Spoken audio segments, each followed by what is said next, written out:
গপ্প মিলে ঠেক, কিছু ভয়, কিছু রহস্য, কিছু হাসি, কিছু প্রেম, এই ঠেকে সবই আছে। গপ্প মিলে ঠেকের আজকের গপ্প বঙ্কিমচন্দ্র চট্টোপাধ্যায়ের উপন্যাস অবলম্বনে কপালকুণ্ডলা দ্বিতীয় ও শেষ পর্ব। আগের পর্বে কি হয়েছে ছোট্ট করে একটু বলে দিই। নবকুমার পথ হারিয়ে কাপালিকের সন্ধান পান। কপালকুণ্ডলার সাহায্যে নবকুমার পালিয়ে যান। কাপালিক তাদের সন্ধান পায় না। পথে নবকুমারের সঙ্গে মতি বিবি ওরফে লুৎফুন্নিসার দেখা হয়। একদিকে নবকুমারের সঙ্গে কপালকুণ্ডলার বিবাহ হয়, অন্যদিকে মতি বিবি এক ফন্দি আঁটে। মেহেরুন্নিসার সঙ্গে দেখা করতে চায়। তারপর তাহলে শুরু করা যাক। এই সময় শের আফগান বাংলার সুবেদারের অধীনে বর্ধমানের কর্মাধ্যক্ষ হিসেবে বহাল ছিলেন। মতি বিবি বর্ধমানে এসে শের আফগানের বাড়িতে উঠলেন। শের আফগান সপরিবারে তাকে অত্যন্ত সমাদরের সাথে আপ্যায়ন করলেন। যখন শের আফগান ও মেহেরুন্নিসা আগ্রাতে থাকতেন, তখন মতি তাদের কাছে বিশেষ পরিচিত ছিলেন। মেহেরুন্নিসার প্রতি তাঁর বিশেষ টান ছিল। পরে দুজনেই দিল্লির সাম্রাজ্য দখল করার প্রতিযোগিতায় মেতে উঠেছিলেন। এখন একসাথে হওয়ায় মেহেরুন্নিসা মনে মনে ভাবলেন, ভারতবর্ষের কর্তৃত্ব কার কপালে লেখা আছে? বিধাতা জানেন, সালিম জানেন, আর যদি কেউ জানে তো সে হলো লুৎফুন্নিসা। দেখি ও কি কিছুই বলবে না? মেহেরুন্নিসা ছিলেন সেই সময় ভারতবর্ষের শ্রেষ্ঠ রূপবতী এবং গুণবতী। সেই সময়ের বিদ্বান পুরুষদের অনেককেই তিনি অনায়াসে পরাস্ত করতে পারতেন। নৃত্যগীত, কবিতা লেখা বা চিত্রকলা সবকিছুতেই মেহেরুন্নিসা অদ্বিতীয়া। তাঁর কথার মোহ সৌন্দর্যের মোহকেও ছাপিয়ে যেত। মতিও এর চেয়ে কোনো অংশে কম ছিলেন না। আজ এই দুই নারী পরস্পরের মন জানতে উৎসুক। মেহেরুন্নিসা খাস কামরায় বসে ছবি আঁকছিলেন। মতি মেহেরুন্নিসার পিঠের কাছে বসে আঁকা দেখছিলেন এবং পান চিবোচ্ছিলেন। মেহেরুন্নিসা জিজ্ঞেস করলেন, আঁকাটা কেমন হচ্ছে? তোমার আঁকা যেমন হয় তেমনই হচ্ছে। অন্য কেউ যে তোমার মতো নিপুণ নয়, এটাই দুঃখের বিষয়। এটা দুঃখের বিষয় কেন? অন্য কেউ তোমার মতন বিশারদ হলে সে তোমার মুখের আদর্শ রাখতে পারত। কবরের মাটিতে মুখের আদর্শ থাকবে। ও কি সখী, আজ তোমার মনে স্ফূর্তির অভাব কেন? স্ফূর্তির অভাব? কই, তবে তুমি যে কাল সকালে চলে যাবে তা ভুলি কি করে? আর দুদিন থেকে গেলে হতো না? সুখে কার স্বাদ নেই বলো তো? সাধ্য হলে আমি কি যেতাম? আমি তো পরাধীন, কেমন করে থাকবো? আমার প্রতি তোমার তো আর ভালোবাসা নেই। থাকলে তুমি কোনো মতে থেকে যেতে। এসেছো তো, থাকতে পারো না কেন? আমার ভাই মোগল সৈন্য মানসবদার, তিনি উড়িষ্যার পাঠানদের সাথে যুদ্ধে আহত হয়ে সংকটে পড়েছিলেন। আমি তাঁরই বিপদ সংবাদ পেয়ে বেগমের অনুমতি নিয়ে তাকে দেখতে এসেছিলাম। উড়িষ্যায় অনেক দেরি হয়ে গেছে, এখন আর দেরি করাটা ঠিক হবে না। তোমার সাথে অনেকদিন দেখা হয়নি, তাই দুদিন থেকে গেলাম। তা বেগমের কাছে কবে চিঠি পৌঁছানোর কথা স্বীকার করে এসেছো শুনি? মতি বুঝলেন মেহেরুন্নিসা ব্যঙ্গ করছেন। মার্জিত মর্মভেদী ব্যঙ্গে মেহেরুন্নিসা যেরকম নিপুণ, মতি কিন্তু সেরকম নন। কিন্তু অপ্রতিভ হয়ে যাওয়ার মতো নারীও মতি বিবি নন। তিনি উত্তর দিলেন, দিন নিশ্চিত করে 3 মাসের পথ যাতায়াত করা কি সম্ভব? কিন্তু অনেক সময় নিয়েছি, আরো দেরি করলে অসন্তোষের কারণ জন্মাতে পারে। মেহেরুন্নিসা নিজের ভুবন মোহিনী হাসি হেসে বললেন, কার অসন্তোষের আশঙ্কা করছো? মহারানীর না যুবরাজের? এই লজ্জাহীনাকে কেন লজ্জা দিতে চাও? দুজনেরই অসন্তোষ হতে পারে। কিন্তু তুমি স্বয়ং বেগম হচ্ছ না কেন? শুনেছিলাম কুমার সালিম তোমাকে বিয়ে করে খাস বেগম করবেন, তা সে কত দূর? আমি তো সহজেই পরাধীন। যেটুকু স্বাধীনতা আছে তা কেন নষ্ট করব? বেগমের সহচরিণী বলে অনায়াসে উড়িষ্যায় আসতে পারলাম। সালিমের বেগম হলে কি আর উড়িষ্যায় আসতে পারতাম? যে দিল্লীশ্বরের প্রধান মহিষী হবে তার উড়িষ্যায় আসার প্রয়োজন কি? সালিমের প্রধান মহিষী হব এমন স্পর্ধা কখনো করিনি। এই হিন্দুস্তানে কেবল মেহেরুন্নিসাই দিল্লীশ্বরের প্রাণেশ্বরী হবার উপযুক্ত। মেহেরুন্নিসা মাথা নত করলেন, খানিক চুপ করে থেকে বললেন, সখী, আমি জানি না তুমি আমাকে দুঃখ দেওয়ার জন্য এই কথা বললি নাকি আমার মন জানার জন্য, কিন্তু তোমার কাছে আমি এটুকুই ভিক্ষা করব যে আমি শের আফগানের স্ত্রী, আমি যে কায়মনোবাক্যে তাঁর দাসী তা তুমি ভুলে যেও না। লজ্জাহীনা মতি এই রকম তিরস্কারে অপ্রস্তুত হলেন না, বরং আরও সুযোগ পেলেন। বললেন, তুমি যে পতি অন্তঃপ্রাণ সেটা আমি ভালো করেই জানি, সেই জন্যই ছলে কৌশলে এ কথা তোমার সামনে আনতে পারলাম। সালিমও যে এখনো তোমার সৌন্দর্য ভুলতে পারেনি এ কথা বলাই আমার উদ্দেশ্য। সাবধানে থেকো। বুঝলাম, কিন্তু আশঙ্কা কিসের? বৈধব্যের। এই কথা বলে মতি মেহেরুন্নিসার মুখের দিকে তীক্ষ্ণ দৃষ্টিতে তাকিয়ে থাকলেন, কিন্তু ভয়ের কোনো চিহ্ন সেখানে দেখতে পেলেন না। মেহেরুন্নিসা সদর্পে বললেন, বৈধব্যের আশঙ্কা? শের আফগান আত্মরক্ষায় সক্ষম। তাছাড়া আকবরের রাজ্যে তার পুত্র বিনা দোষে অন্যের প্রাণহানি করলে নিস্তার পাবেন না। সত্যি কথা, কিন্তু সম্প্রতি আগ্রা থেকে এই সংবাদ এসেছে যে আকবর শাহ গত হয়েছেন, সালিম সিংহাসনে বসেছেন। দিল্লীশ্বরকে কে দমন করবে? মেহেরুন্নিসা আর কিছু শুনলেন না, তার সর্বাঙ্গ শিহরিত হতে লাগল। তিনি আবার মুখ নামালেন, তাঁর দু চোখে বারিধারা।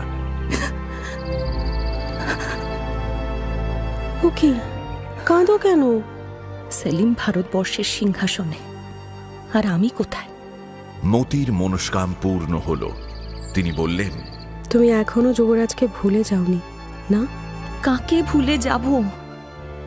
নিজেকে ভুলে যেতে পারি, কিন্তু কিন্তু যুবরাজকে আমি ভুলতে পারি না। তবে সখী, তুমি এ কথা জানলে কথা দাও, এই যেন আর কারোর কানে না যায়।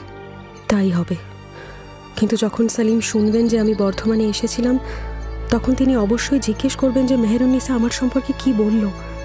তাকে আমি কি উত্তর দেব? তাকে বলো যে মেহেরুন্নিসা নিজের হৃদয়ে তার ধ্যান করবেন, প্রয়োজন হলে তার জন্য নিজের প্রাণ পর্যন্ত সমর্পণ করতে পারে, কিন্তু কখনো নিজের কুল সমর্পণ করবে না। মেহেরুন্নিসার স্বামী জীবিত থাকতে সে কখনো কখনো দিল্লীশ্বরকে মুখ দেখাবে না। আর যদি দিল্লীশ্বর তার স্বামীকে হত্যা করে, তাহলে স্বামী হন্তার সঙ্গে এ জন্মে তার মিলন হবে না। কথা শেষ করে মেহেরুন্নিসা উঠে চলে গেলেন। মতি বিবির জয় হল। তিনি মেহেরুন্নিসার হৃদয়ের কথা সব জেনে নিলেন। মানুষের মনের বিচিত্র গতি বিলক্ষণ বুঝতেন মতি বিবি। তিনি বুঝলেন যে মেহেরুন্নিসা সালিমের যথার্থ অনুরাগিনী, তাই নারী দর্পে এখন যাই বলুন, পথ মুক্ত হলে মনের গতি রোধ করতে পারবেন না। বাদশাহের মনস্কামনা অবশ্যই সিদ্ধ করবেন। এই সিদ্ধান্তে মতির আশা ভরসা সব মুছে গেল। কিন্তু তাতে কি মতি নিতান্তই দুঃখিত হলেন? তা নয়, বরং খানিক খুশিও হলেন। কেন যে এমন সন্তুষ্টি এলো মতি প্রথমে বুঝতে পারলেন না। তিনি আগ্রার পথে রওনা হলেন। পথে কয়েকদিন গেল। সেই কয়েকদিনে নিজের মনের কথা বুঝতে পারলেন মতি বিবি। মতি আগ্রায় এসে পৌঁছলেন। আর তাকে মতি বলার প্রয়োজন নেই। এই কদিনে তার মনের ভাব একেবারে পরিবর্তিত হয়ে গেছে। দিল্লীশ্বর সালিম অর্থাৎ জাহাঙ্গীরের সাথে তার দেখা হলো। জাহাঙ্গীর তাকে সমাদর করে কুশল সংবাদ নিলেন। তারপর প্রশ্ন করলেন, মেহেরুন্নিসার কাছে দুদিন তুমি ছিলে বলছো, মেহেরুন্নিসা আমার কথা কি কিছু বলল? মতি বিবি অর্থাৎ লুৎফুন্নিসা অকপট হৃদয়ে মেহেরুন্নিসার ভালোবাসার কথা জানালেন। বাদশাহ শুনে নীরব রইলেন। তার বিস্ফারিত চোখ বেয়ে দু এক বিন্দু জল ঝরে পড়ল। লুৎফুন্নিসা বললেন, জাহাপানা, আপনার দাসী শুভ সংবাদ দিয়েছে। দাসীর কিন্তু এখনো পুরস্কারের আদেশ হয়নি। বিবি, তোমার আকাঙ্ক্ষার শেষ কোথায়? দাসীর তাতে কি দোষ জাহাপানা? দিল্লির বাদশাহ তোমার গোলাম, আরো পুরস্কার চাও? স্ত্রীলোকের অনেক স্বাদ। আবার কি স্বাদ হয়েছে? আগে আজ্ঞা হোক যে দাসীর আবেদন শোনা হবে। যদি রাজকার্যে ক্ষতি না হয়। এই কাজের জন্য দিল্লীশ্বরের কোনো ক্ষতি হবে না।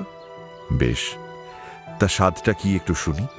স্বাদ হয়েছে বিয়ে করব।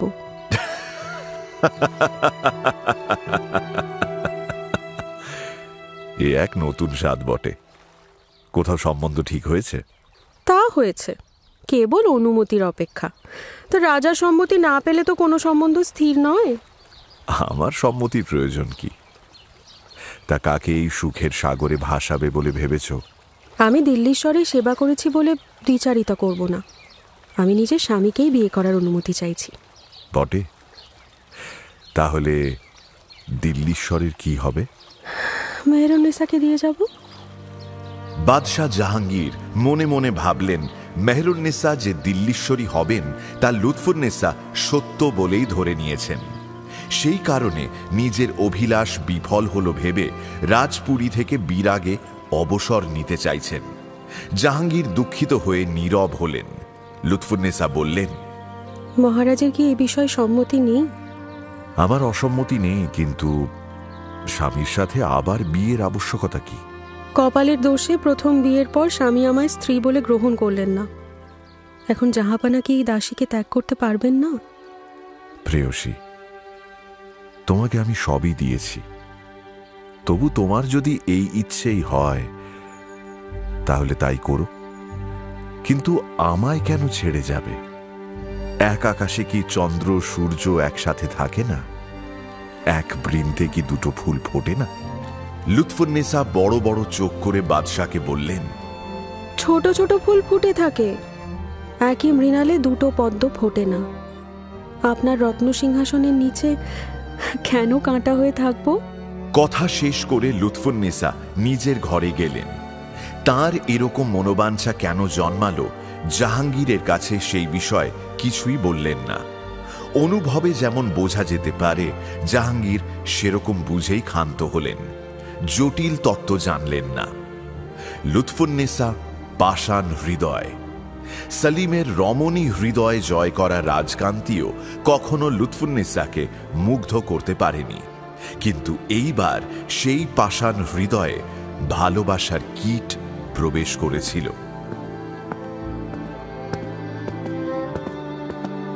লুৎফুন্নেসা ঘরে এসে প্রফুল্ল চিত্তে পেশমনকে ডেকে রত্নখচিত পোশাক অলঙ্কার ত্যাগ করলেন।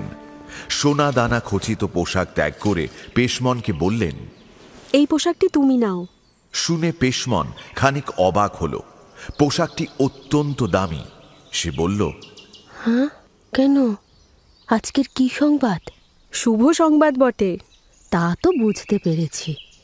মেহেরুন্নিসার ভয় কি ঘুচে গেছে? ঘুচেছে, এখন সে বিষয়ে কোনো চিন্তা নেই। তবে এখন থেকে আমি বেগমের দাসী হলাম। যদি তুমি বেগমের দাসী হতে চাও তাহলে আমি মেহেরুন্নিসাকে বলে দেব। সে কি? আপনি আগ্রার একমাত্র অধীশ্বরী না হলে যে সব বৃথা যায়। আগ্রার সাথে আমি আর সম্পর্ক রাখি না। আমি যে কিছুই বুঝতে পারছি না। আজকে শুভ সংবাদটা তবে কি, বুঝিয়ে বলুন। শুভ সংবাদ এই যে আমি জীবনের মতো আগ্রা ত্যাগ করে চললাম। হ্যাঁ, কোথায় যাবেন? বাংলায় গিয়ে বাস করব। যদি পারি কোনো ভদ্রলোকের গৃহিণী হব। বাদশার কাছ থেকে বিদায় নিয়ে এসেছি। এমন কুপ্রবৃত্তি আপনি জন্মাতে পারে? কুপ্রবৃত্তি নয়, অনেকদিন আগ্রায় ছিলাম, কি লাভ হলো? সুখের তৃষ্ণা ছোটবেলা থেকেই বড় প্রবল ছিল। সেই তৃষ্ণা মেটানোর জন্য বাংলা ছেড়ে এত দূর এলাম। কোন দুষ্কর্মই না করেছি, আর যে যে উদ্দেশ্যে করেছি তার কোনোটাই কি হস্তগত হয়নি? ঐশ্বর্য, সম্পদ, ধন, গৌরব, প্রতিষ্ঠা সবকিছুই তো প্রচুর পরিমাণে ভোগ করলাম। এত করেও কি হলো? আজ এখানে বসে সারাদিন গুনে গুনে বলে দিতে পারি যে একদিনের জন্যও সুখী হইনি, এক মুহূর্তের জন্য সুখ ভোগ করিনি, কখনো তৃপ্তি লাভ করিনি, কেবল তৃষ্ণা বেড়েছে। চেষ্টা করলে আরো সম্পদ, আরো ঐশ্বর্য লাভ করতে পারি, কিন্তু কিসের জন্য? এইসব কিছুতে যদি সুখ থাকতো, তবে একদিনের জন্য কি সুখী হতে পারতাম না? এই সুখের বাসনা ঝর্ণার মতন, প্রথমে নির্মল ক্ষীণ ধারা বিজন প্রদেশ থেকে বেরিয়ে নিজের গর্ভে নিজেই লুকিয়ে থাকে। কেউ জানে না, কেউ শোনে না। ক্রমে যত সময় যায়, তার দেহ তত বাড়তে থাকে, তত পঙ্কিল হয়। শুধু তাই নয়, কখনো বায়ু বয়, ঢেউ খেলে, আরো শরীর বাড়ে, জল আরো কর্দমাক্ত হয়, লবণ বাড়ে, অগণ্য সৈকত, চর, মরুভূমি নদীর হৃদয়ে বিরাজ করে। নদীর বেগ কমে, তখন সেই কর্দমাক্ত নদী অনন্ত সাগরে কোথায় লুকোয়, কে বলবে? আমি এসবের কিছুই বুঝতে পারলাম না। এসবে তোমার সুখ হয় না কেন? কেন হয় না তা এতদিনে বুঝেছি।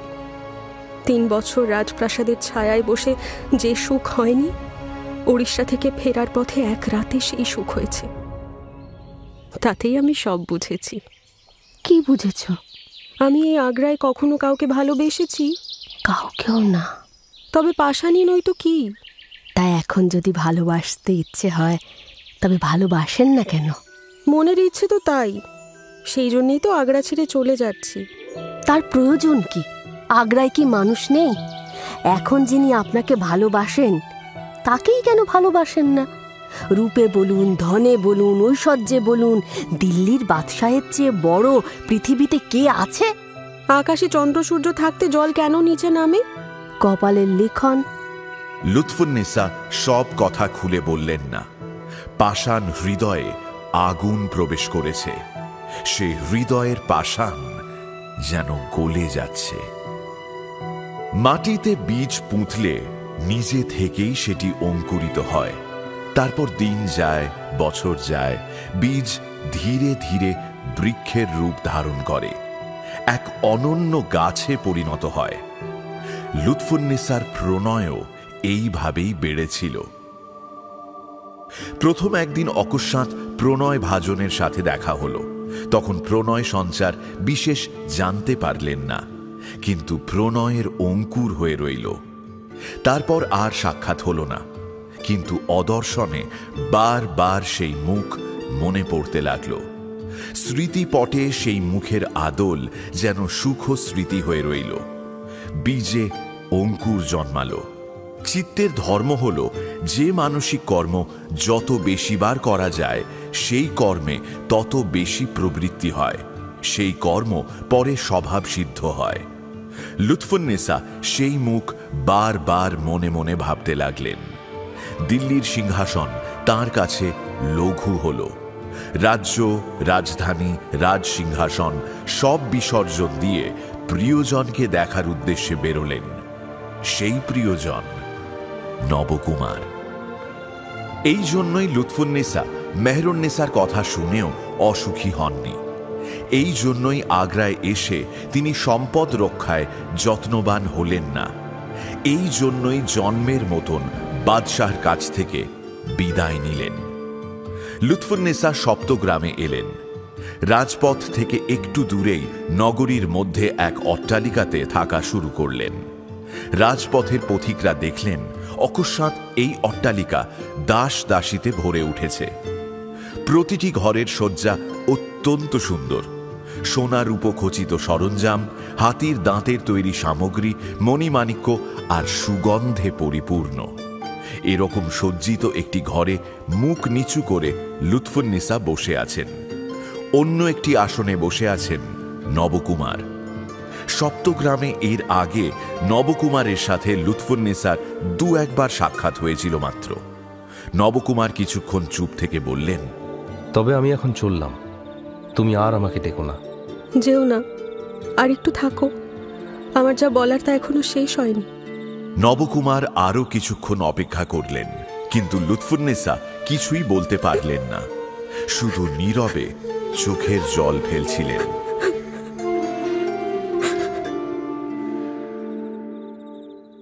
নবকুমার উঠে যাবার উপক্রম করতেই লুৎফুন্নেসা তাঁর পোশাক টেনে ধরলেন। নবকুমার খানিক বিরক্ত হয়েই বললেন, কি বলো না। তুমি কি চাও? পৃথিবীতে কি কিছুই প্রার্থনীয় নেই? ধন সম্পদ, মান, প্রণয়, রঙ্গ, রহস্য, পৃথিবীতে যাকে যাকে সুখ বলে সে সব আমি তোমায় দেব। প্রতিদানে কিছুই চাই না, কেবল তোমার দাসী হতে চাই।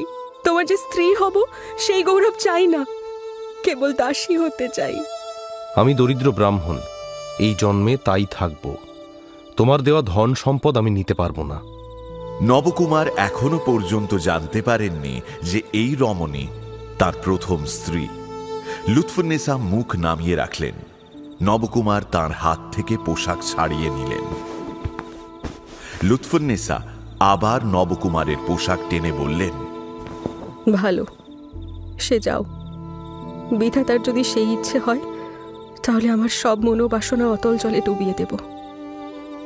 আর কিছুই চাই না। একবার তুমি এই পথে যেও, দাসী ভেবে একবার দেখা দিও, শুধু চোখের তৃষ্ণাটুকু মেটাবো। তুমি হিন্দু নও, পরস্ত্রী। তোমার সাথে এমন আলাপেও দোষ। তোমার সাথে আর আমার সাক্ষাৎ হবে না। এরপর খানিক নীরবতা। লুৎফুন্নেসার হৃদয়ে তখন ঝড় বইছে, তবু পাথরের মূর্তির মতন নিস্পন্দ রইলেন তিনি। নবকুমারের পোশাক ছেড়ে দিলেন, বললেন, যাও। নবকুমার চলে যাবার জন্য 2-4 পা হেঁটেছেন, হঠাৎ লুৎফুন্নেসা প্রচণ্ড হাওয়ায় পড়ে যাওয়া গাছের মতন তাঁর পদতলে পড়লেন। 2 হাতে নবকুমারের পা আটকে কাতর স্বরে বললেন, নির্দয়, আমি তোমার জন্য আগ্রার সিংহাসন ত্যাগ করে এসেছি, তুমি আমায় ত্যাগ করো না। তুমি আগ্রাতে ফিরে যাও, আমার আশা ত্যাগ করো। এই জন্মে নয়। দেখো, আশ্চর্য, আমায় ছাড়ো। লুৎফুন্নেসা দাঁড়িয়ে সদর্পে বললেন, এই জন্মে তোমার আশা আমি ছাড়ব না। মাথা উঁচু করে নবকুমারের মুখের দিকে প্রখর দৃষ্টি নিক্ষেপ করে রাজমোহিনী দাঁড়ালেন। যে অনমনীয় গর্ব হৃদয়ের আগুনে গলে গিয়েছিল, আবার তার জ্যোতি স্ফুরিত হতে থাকল। যে অজেয় মানসিক শক্তি ভারতের শাসন কল্পনায় ভয় পায়নি, সেই শক্তি আবার প্রণয় দুর্বল দেহে সঞ্চারিত হল। কপালের শিরা উপশিরা স্ফীত হয়ে উঠল। লুৎফুন্নেসার 2 চোখ জলজল করে উঠল। নাসারন্ধ্র কাঁপতে লাগল।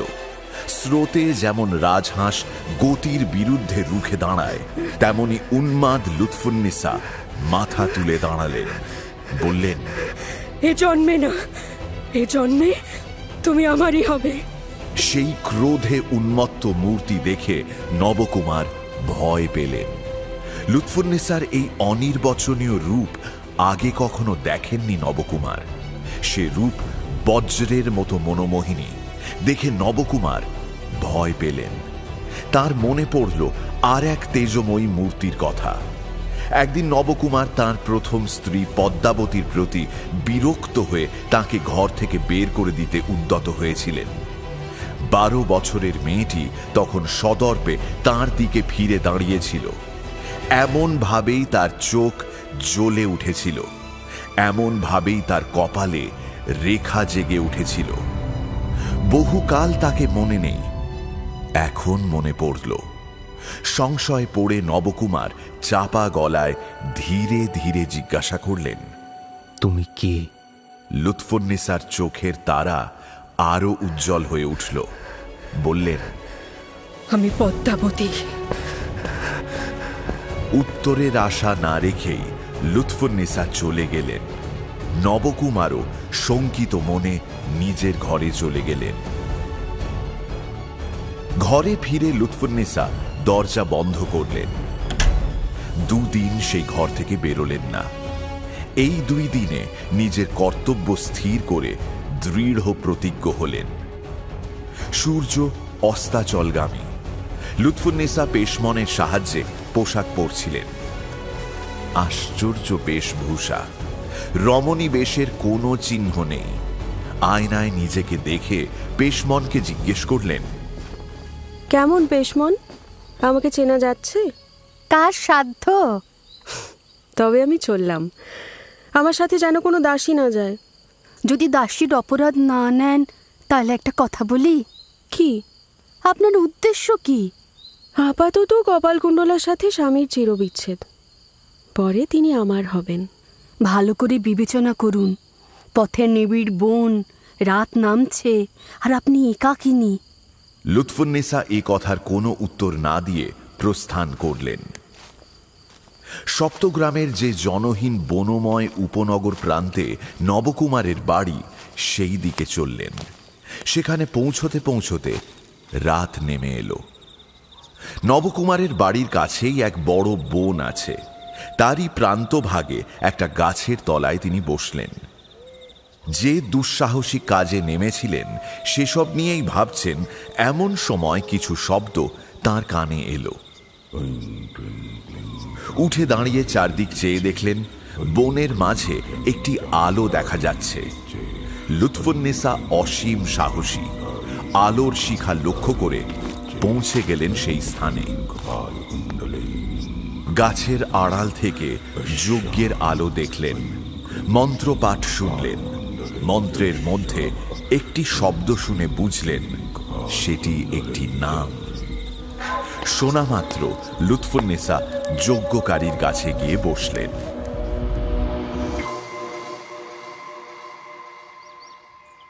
লুৎফুন্নেসার আগ্রা যেতে এবং সেখান থেকে সপ্তগ্রাম আসতে প্রায় 1 বছর সময় কেটে গিয়েছিল। কপালকুণ্ডলা এই 1 বছরের বেশি সময় যাবৎ নবকুমারের গৃহিণী। যেদিন ভোরে লুৎফুন্নেসা বাগানে রয়েছেন, সেদিন কপালকুণ্ডলা তাঁর শয়ন কক্ষে বসে আছেন। ইনি সমুদ্র তীরে এলো চুলে সাজসজ্জাহীন কপালকুণ্ডলা নন। শ্যামা সুন্দরীর ভবিষ্যৎবাণী সত্যি হয়েছে। স্পর্শমণির স্পর্শে যোগিনী গৃহিণী হয়েছেন। এখন তাঁর সর্পিল উজ্জ্বল কৃষ্ণবর্ণ কেশরাশির বেণী তাঁর পিঠে লুটিয়ে থাকে। তার মুখখানি এখন আর অবিন্যস্ত চুলের আড়ালে লুকিয়ে থাকে না। শুধুমাত্র তাঁর দীপ্ত মুখের এখানে ওখানে 2-1টি অবাধ্য চুলের গুচ্ছ ছড়িয়ে ছিটিয়ে থাকে। গায়ের রং সেই আধখানি চাঁদের আলোর মতো স্মিত উজ্জ্বল। পরনে শুক্লপক্ষের চাঁদের আলোয় ভেজা মেঘের মতো শুভ্র বসন, কণ্ঠে হিরণ্ময় কণ্ঠমালা। তার চাঁদের আলোর মতো উজ্জ্বল গায়ে এখন যেন শ্যামলা মেঘের ছায়া। কপালকুণ্ডলা একা নন, সখী শ্যামাসুন্দরীও বসেছিলেন তাঁর কাছে। কপালকুণ্ডলা বললেন, ঠাকুর জামাই আর কতদিন থাকবেন এখানে? কাল বিকেলেই চলে যাবে। আজ রাতে যদি ওষুধটা তুলে রাখতাম তাহলে তাকে বশ করে মনুষ্য জন্ম সার্থক করতে পারতাম। কাল রাতে বেরিয়েছিলাম বলে নাতিজাটা খেলাম। আজ বের হব কি করে বলো দেখি? দিনে তুললে হয় না? দিনে তুললে ফলবে কেন? ঠিক 2 প্রহর রাতে এলো চুলে তুলতে হয়। তা ভাই, মনের স্বাদ মনেই রইল। আচ্ছা, আমি তো সেই গাছ চিনে এসেছি, আর যে বনে হয় তাও দেখে এসেছি। তোমাকে আর যেতে হবে না, আমি একা গিয়ে ওষুধ তুলে আনবো। একদিন যা হয়েছে তা হয়েছে, রাতে তুমি আর বেরিও না তো ভাই। আমার জন্য কেন চিন্তা করছো? শুনেছ তো, রাতে বেড়ানো আমার ছোটবেলাকার অভ্যেস। ভেবে দেখো, যদি আমার সে অভ্যেস না থাকতো তবে তোমার সাথে আমার দেখাই হতো না। একা রাতে বনে বনে ঘুরে বেড়ানো কি গৃহস্থের স্ত্রীকে মানায়? দুজনে গিয়েও তো তিরস্কার পেলাম। তুমি একা গেলে কি রক্ষে পাবে? ক্ষতিই বাকি। তুমিও কি মনে করেছো যে আমি রাতে ঘরের বাইরে গেলেই কুচরিত্রা হব? আমি তা মনে করি না, কিন্তু মন্দ লোকে তো মন্দ কথা বলবে। বলুক, আমি তাতে মন্দ হব না। তা তো হবে না, কিন্তু তোমাকে কেউ কিছু বললে আমাদের অন্তরে বাজবে যে। তাছাড়া দাদাকে কেন অসুখী করব বলো তো? কপালকুণ্ডলা শ্যামা সুন্দরীর প্রতি তাঁর স্নিগ্ধ উজ্জ্বল চোখের কটাক্ষ নিক্ষেপ করলেন। এতে তিনি অসুখী হলে আমি কি করব? যদি জানতাম স্ত্রীলোকের বিবাহ আসলে দাসিত্ব, তাহলে কোনোদিন বিবাহ করতাম না। শ্যামা সুন্দরী আর কোনো কথা বললেন না, নিজের কাজে উঠে চলে গেলেন। কপালকুণ্ডলা প্রয়োজনীয় গৃহকর্মে ব্যস্ত হলেন। গৃহকর্ম সাঙ্গ করে ওষুধের খোঁজে বেরিয়ে গেলেন। তখন রাত এক প্রহর পেরিয়েছে। জ্যোৎস্নাময় রাত। নবকুমার বাইরের ঘরেই বসেছিলেন। কপালকুণ্ডলা যে বেরিয়ে যাচ্ছেন তা তিনি জানালা দিয়ে দেখতে পেলেন। তিনিও ঘর থেকে বেরিয়ে এসে তাঁর মৃন্ময়ীর হাত ধরলেন। কপালকুণ্ডলা বললেন, কি? কোথায় যাচ্ছ? নবকুমারের স্বরে তিরস্কারের লেশমাত্র ছিল না। শ্যামা সুন্দরী তার স্বামীকে বশ করার জন্য ওষুধ চাইছে, আমি সেই ওষুধের খোঁজে যাচ্ছি। বাহ, ভালো। কালই তো একবার গেছিলে, আজ আবার কেন? কাল খুঁজে পাইনি, আজ আবার খুঁজব। নবকুমার অত্যন্ত মৃদু স্বরে বললেন, তা দিনে খুঁজলেও তো হয়। দিনে ওষুধ ফলে না। আমাকে গাছের নাম বলে দিও, আমি ওষুধ তুলে এনে দেবো। আমি গাছ দেখলে চিনতে পারি, কিন্তু নাম জানি না। আর তুমি তুললে ফুলবে না। স্ত্রী লোককে এলো চুলে তুলতে হয়। তুমি আর পরের উপকারে বাধা দিও না। চলো, আমি তোমার সঙ্গে যাব। এসো, আমি অবিশ্বাসিনী কি না স্বচক্ষে দেখে যাও। নবকুমার আর কিছু বলতে পারলেন না। দীর্ঘশ্বাস ফেলে কপালকুণ্ডলার হাত ছেড়ে দিয়ে ঘরে ফিরে গেলেন। কপালকুণ্ডলা একা বনের মধ্যে প্রবেশ করলেন। সপ্তগ্রামের নিবিড় বনের এক সরু পথ ধরে কপালকুণ্ডলা একা ওষুধের সন্ধানে চলেছেন। নিস্তব্ধ মধুর রাত। মাধবী রাতের আকাশে স্নিগ্ধ চাঁদ নিঃশব্দে পথ খুঁজে নিচ্ছে। পৃথিবীর বন বৃক্ষলতারা চাঁদের শীতল আলোয় শিশুর মতো ঘুমিয়ে রয়েছে। গাছের পাতায় পাতায় নীরবে আঘাত করছে জ্যোৎস্না। নীরবে লতাগুল্মের গায়ে শ্বেত কুসুমের দল ফুটে উঠছে। পশু পাখিরা নীরব, শুধু মাঝে মাঝে কানে আসে নিশাচর পাখির ডানার শব্দ, শুকনো পাতার খসে পড়ার শব্দ, বন্য জন্তুর ছুটে যাওয়ার শব্দ। মৃদু বাতাসে মাটি ছুঁয়ে থাকা লতাদল দুলে দুলে উঠছে। এমন মৃদু মন্দ বাতাসে বিগত দিনের অস্পষ্ট সুখ স্মৃতি হঠাৎ মনের মধ্যে সাড়া ফেলে যায়। কপালকুণ্ডলার সেই রকমই কোনো পূর্ব স্মৃতি মনে জেগে উঠছিল। তার মনে পড়ল বালিয়াড়ির চূড়োয় সমুদ্রের নোনা জলে ভেজা মৃদু বাতাস তার এলো চুলে খেলা করত। রাতের অনন্ত আকাশ দেখে তার অনন্ত সমুদ্রের কথা মনে পড়ল। স্মৃতির অতলে হারিয়ে যেতে যেতে কপালকুণ্ডলা অন্য মনস্ক হয়ে পথ চলছিলেন। কোথায় কি উদ্দেশ্যে যাচ্ছেন সে খেয়াল তাঁর রইল না। যে পথে এগোচ্ছিলেন তা ক্রমশ দুর্গম হয়ে পড়ল। বন আরো নিবিড় হয়ে এলো। মাথার ওপর গাছের পাতা ঘন হয়ে চাঁদের আলোর সমস্তটুকু আড়াল করল। একসময় সামনে আর কোনো পথ দেখা গেল না। সামনে এগোবার পথ না দেখতে পেয়ে কপালকুণ্ডলা চিন্তায় পড়লেন। এদিক ওদিক তাকিয়ে দেখলেন এই নিবিড় বনের মধ্যে আলো জ্বলছে। লুৎফুন্নিসাও আগে এই আলো দেখেছিলেন। কপালকুণ্ডলা ভয় পেলেন না, বরং কৌতূহলী হলেন। ধীরে ধীরে সেই আলো লক্ষ্য করে এগিয়ে গেলেন। দেখলেন যেখানে আলো জ্বলছে সেখানে কেউ নেই, কিন্তু তার খুব কাছেই ঘন জঙ্গলে ঢাকা একটা ভাঙা ঘর। সেই ঘর থেকে কথোপকথনের শব্দ আসছে। কপালকুণ্ডলা নিঃশব্দে পা ফেলে ঘরের কাছে গেলেন। বুঝলেন দুজন মানুষ সাবধানে কথা বলছে। প্রথমে তাদের কথা তিনি কিছুই বুঝলেন না, পরে বহু চেষ্টার পর তাদের কথা শুনতে পেলেন। একজন বলছে, আমার অভিষ্ট মৃত্যু, এতে যদি তোমার অনুমতি না থাকে আমি তোমায় সাহায্য করব না, তুমিও আমায় সাহায্য করো না। অন্যজন বলছে, আমিও মঙ্গলাকাঙ্ক্ষী নই। এর যাতে যাবজ্জীবন নির্বাসন হয় তাতে আমি সম্মত, কিন্তু হত্যা করার কোনো উদ্যোগ আমায় দিয়ে হবে না, বরং আমি তা আটকানোরই চেষ্টা করব। তুমি খুবই বোকা, তোমার কাণ্ড জ্ঞান নেই।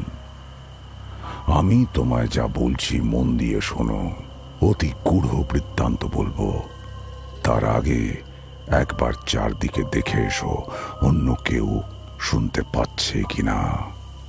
কপালকুণ্ডলা ইতিমধ্যেই এদের কথোপকথন ভালো করে শুনবেন বলে ঘরের দেওয়ালের গা ঘেঁষে দাঁড়িয়েছিলেন এবং আশঙ্কায় ও আগ্রহে তাঁর ঘন ঘন সশব্দ নিঃশ্বাস পড়ছিল।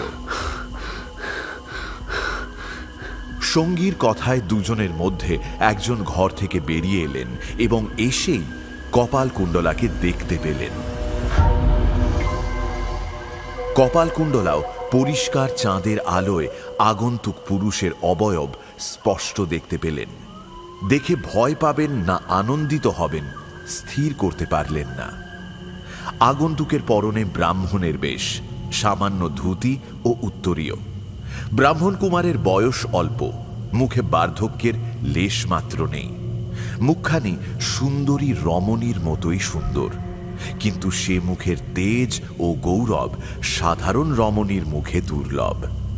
দীর্ঘ কেশ এসে পড়েছে পিঠে, কাঁধে, বাহুতে এবং বুকে। চওড়া কপালের মাঝে একটি শিরা প্রকট হয়ে রয়েছে।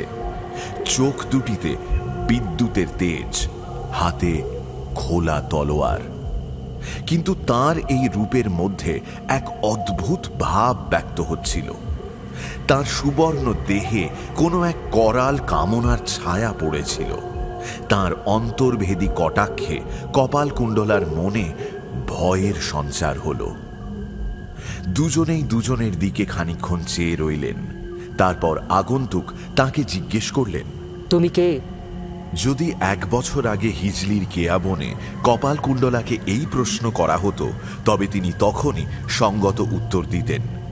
কিন্তু এখন কপালকুণ্ডলা গৃহস্থ স্ত্রীলোকের স্বভাব খানিক আয়ত্ত করেছেন, সুতরাং তৎক্ষণাৎ কোনো উত্তর দিতে পারলেন না। ব্রাহ্মণ বেশি কপালকুণ্ডলার কাছে উত্তর না পেয়ে গম্ভীর গলায় বললেন, কপালকুণ্ডলা? শুনছেন গপ্পমীরে ঠেকের আজকের গপ্প বঙ্কিমচন্দ্র চট্টোপাধ্যায়ের উপন্যাস অবলম্বনে কপালকুণ্ডলা দ্বিতীয় ও শেষ পর্ব। এখনো যদি ঠেকে সাবস্ক্রাইব না করে থাকেন তাহলে কিন্তু ঠকবেন। Subscribe to my official channel and do not forget to click on the bell icon for notifications. তাহলে বাকিটা শোনা যাক।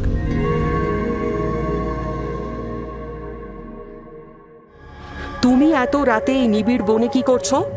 এত রাতে এই অপরিচিত পুরুষের মুখে নিজের নাম শুনে কপালকুণ্ডলা শুধু অবাকই হলেন না, ভীতও হলেন।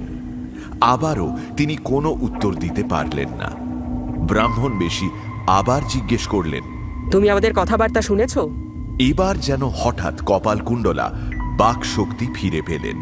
তিনি সরাসরি উত্তর না দিয়ে বললেন, এই বনের মধ্যে তোমরা দুজনে এত রাতে কি কুপরামর্শ করছিলে? ব্রাহ্মণ বেশি কিছুক্ষণ চুপ করে কিছু চিন্তা করলেন, যেন কোনো নতুন ইষ্ট সিদ্ধির উপায় তিনি হঠাৎ খুঁজে পেয়েছেন। তিনি কপালকুণ্ডলার হাত ধরে ঘর থেকে কিছুটা দূরে নিয়ে গেলেন। কপালকুণ্ডলা রেগে গিয়ে তাঁর হাত ছাড়িয়ে নিলেন। ব্রাহ্মণ বেশি অতি মৃদু স্বরে কপালকুণ্ডলার কানের কাছে এসে বললেন, চিন্তা কি? আমি তো পুরুষ নই। কপালকুণ্ডলা এই শুনে আরো অবাক হলেন। এ কথায় তাঁর খানিক বিশ্বাস হলেও পুরোপুরি হল না।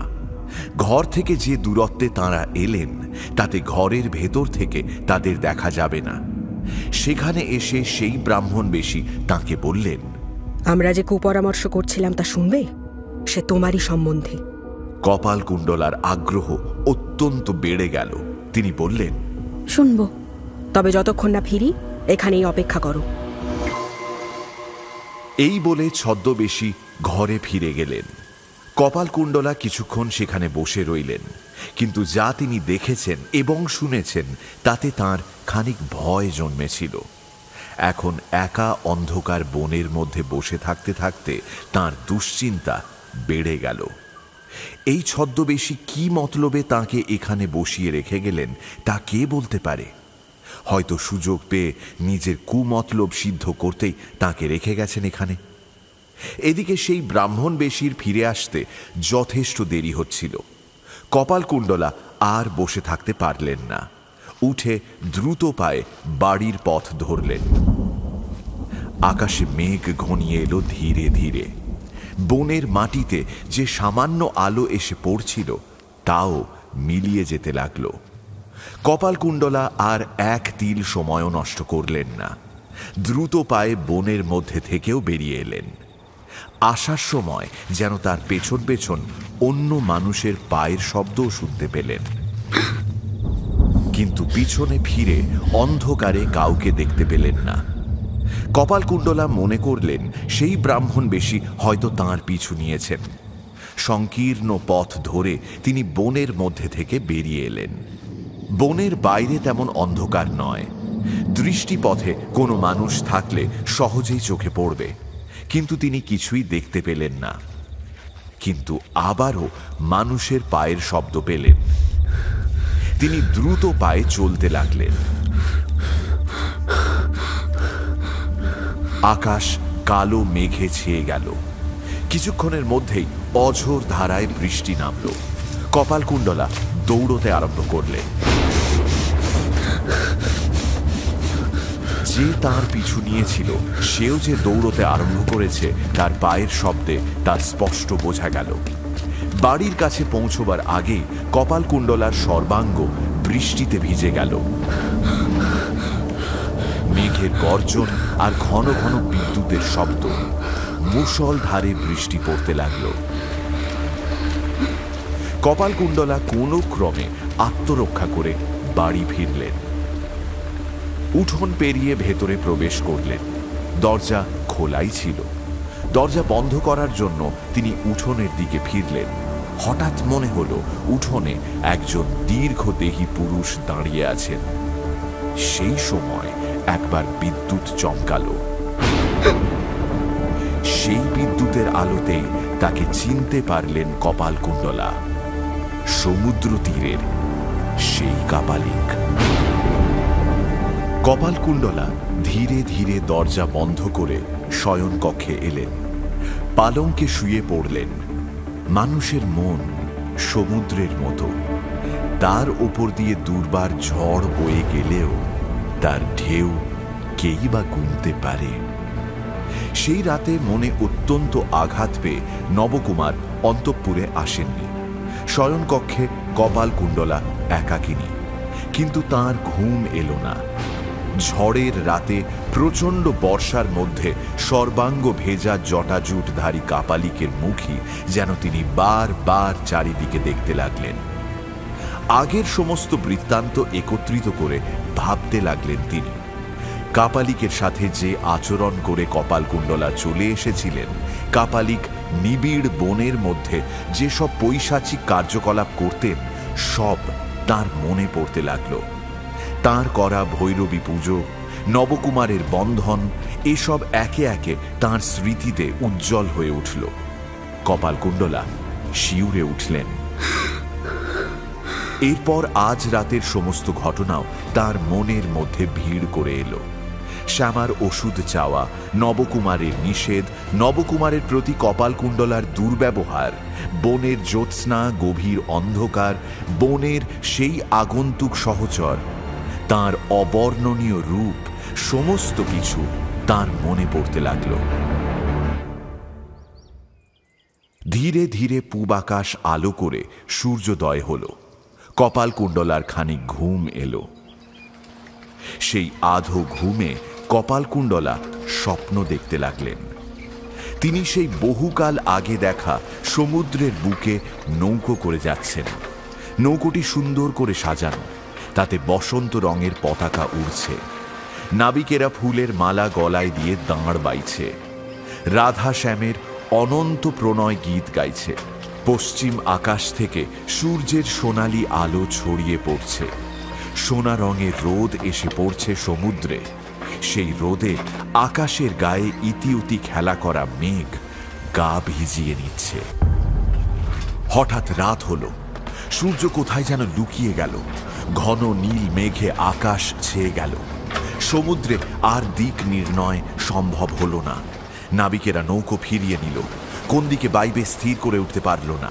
তাদের গান বন্ধ হলো, গলার মালা ছিঁড়ে ফেলল, বসন্ত রঙের পতাকা আপনা থেকেই খসে পড়ে গেল। হাওয়া উঠল, গাছের সমান উঁচু ঢেউ উঠতে লাগলো। ঢেউয়ের মধ্যে থেকে একজন জটাজুটধারী বিশাল আকার পুরুষ এসে কপালকুণ্ডলার নৌকো বাঁ হাতে তুলে নিয়ে সমুদ্রের মধ্যে ছুঁড়ে ফেলে দিতে উদ্যত হল। এমন সময় সেই ভীমকান্তি রূপবান ব্রাহ্মণবেশী এসে তার নৌকো ধরে রইল। সে কপালকুণ্ডলাকে জিজ্ঞেস করল, তোমায় রাখবো না সমুদ্রে ডুবিয়ে দেব? অকস্মাৎ কপালকুণ্ডলার মুখ থেকে বেরিয়ে এলো, ডুবিয়ে দাও। ব্রাহ্মণবেশী নৌকো ছেড়ে দিল। তখন হঠাৎ নৌকো কথা বলে উঠল। নৌকো বলল, আমি এই ভার আর বইতে পারি না, আমি পাতালে প্রবেশ করি। এই বলে নৌকো তাকে জলে ফেলে দিয়ে পাতালে প্রবেশ করল।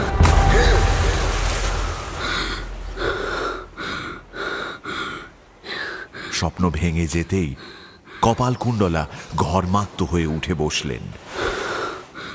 দেখলেন ভোর হয়েছে। খোলা জানালা দিয়ে অবারিত বসন্ত বাতাস প্রবেশ করছে। সেই জানালার গা বেয়ে উঠে গেছে মনোরম বন্য লতা, তাতে ছোট ছোট ফুল ফুটেছে। কপালকুণ্ডলা নারী স্বভাববশত লতাগুলোকে গুছিয়ে নিতে লাগলেন। সেগুলো যত্ন করে বাঁধতে বাঁধতে তার মধ্যে থেকে একটা চিঠি বেরোলো। এ কি? এ কার চিঠি? কপালকুণ্ডলা অধিকারীর ছাত্রী, তিনি পড়তে পারতেন। পড়লেন, আজ রাতে ব্রাহ্মণ কুমারের সাথে দেখা করবে। তোমার নিজের সম্পর্কে নিতান্ত প্রয়োজনীয় যে কথা শুনতে চেয়েছিলে তা শুনবে। ইতি ব্রাহ্মণবেশী। সেদিন সন্ধে পর্যন্ত কপালকুণ্ডলা এক মনে কেবল এই বিবেচনা করছিলেন যে ব্রাহ্মণবেশীর সাথে সাক্ষাৎ উচিত কিনা। তবে পতিব্রতা রমণীর পক্ষে রাতে নির্জনে অপরিচিত পুরুষের সাথে সাক্ষাৎ যে অনুচিত তা ভেবে তার মনে সংকোচ হয়নি। সে বিষয়ে তার স্থির সিদ্ধান্তই ছিল যে সাক্ষাতের উদ্দেশ্য দোষের না হলে এ সাক্ষাতে কোনো দোষ নেই। কিন্তু এই সাক্ষাতে মঙ্গল নাকি অমঙ্গল সেটা অনিশ্চিত। প্রথমে ব্রাহ্মণবেশীর কথোপকথন, পরে কাপালিকের দর্শন, তারপর সেই স্বপ্ন। কপালকুণ্ডলার নিজের অমঙ্গল যে অদূরবর্তী এমন সন্দেহ তার মনে প্রবল হয়েছিল। সেই অমঙ্গল যে কাপালিকের আশার সাথে সম্বন্ধযুক্ত এমন সন্দেহ অমূলক মনে হল না। এই ব্রাহ্মণবেশীকে কাপালিকেরই সহচর মনে হচ্ছে। ব্রাহ্মণ কুমার এক ব্যক্তির সাথে গোপনে পরামর্শ করছিল। সে ব্যক্তিকে এই কাপালিক বলেই মনে হয়। সেই কথোপকথনে কারো মৃত্যুর সংকল্প প্রকাশ পাচ্ছিল নিতান্ত পক্ষে চিরনির্বাসন। কিন্তু সে কার? ব্রাহ্মণবেশী তো স্পষ্ট বলেছেন যে কপালকুণ্ডলা সম্বন্ধেই কুপরামর্শ হচ্ছিল। তবে তারই মৃত্যু বা চিরনির্বাসনের কথাই হচ্ছিল। তারপর সেই স্বপ্ন, সেই স্বপ্নের তাৎপর্য কি? স্বপ্নে ব্রাহ্মণবেশী মহাবিপত্তিকালে এসে তাকে রক্ষা করতে চেয়েছিলেন, কাজেও তাই ফলেছে। ব্রাহ্মণবেশী সব কথা ব্যক্ত করতে চাইছেন। অনেক চিন্তার পরে কপালকুণ্ডলা তার সাথে সাক্ষাৎ করাই স্থির করলেন। সন্ধ্যের পরে গৃহকর্ম কিছু কিছু শেষ করে কপালকুণ্ডলা আগের মতো বনের দিকে যাত্রা করলেন। তিনি যেই ঘর থেকে প্রস্থান করলেন অমনি ঘরের প্রদীপ নিভে গেল। যাত্রাকালে কপালকুণ্ডলা একটি কথা ভুলে গেলেন। ব্রাহ্মণবেশী কোন স্থানে সাক্ষাৎ করতে লিখেছিলেন। এই জন্য পুনর্বার চিঠি পড়ার প্রয়োজন হল। গৃহে প্রত্যাবর্তন করে যে স্থানে সকালে চিঠি রেখেছিলেন সেই স্থান অন্বেষণ করলেন। এখানেই তো রেখেছিলাম, গেল কোথায়? সেই স্থানে চিঠি পেলেন না। খেয়াল হলো চুল বাঁধার সময় ওই চিঠি সঙ্গে রাখবার জন্য খোঁপার মধ্যে বিন্যস্ত করে রেখেছিলেন। অতএব খোঁপার মধ্যে আঙুল দিয়ে সন্ধান করলেন। খোঁপা খুলে ফেললেন, তবুও সেই চিঠি পেলেন না। না, এখানেও তো নেই। তাহলে ঘরের অন্যান্য স্থানে খোঁজ করলেন। শেষে কোথাও না পেয়ে আগের সাক্ষাৎ স্থানের দিকেই আবার যাত্রা করলেন। অবকাশের অভাবে সেই বিশাল কেশরাশি পুনর্বিন্যস্ত করতে পারলেন না। অতএব কপালকুণ্ডলা কুমারী কালের মতো এলো কেশে বনের মধ্যে দিয়ে চললেন।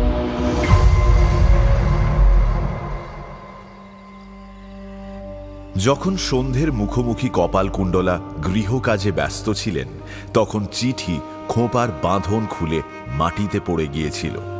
কপালকুণ্ডলা তা জানতে পারেননি, কিন্তু নবকুমার তা দেখেছিলেন। খোঁপা থেকে চিঠি খসে পড়ল দেখে নবকুমার বিস্মিত হলেন। কপালকুণ্ডলার চোখের আড়ালে নবকুমার সেই চিঠি তুলে বাইরে গিয়ে পড়লেন। তিনি আগের কথা কিছুই জানেন না, অতএব মনে মনে ভাবলেন, এসবের অর্থ কি? ব্রাহ্মণ বেশির সাথে মৃন্ময়ীর কি সম্বন্ধ? মৃন্ময়ী কি পাপিষ্ঠা?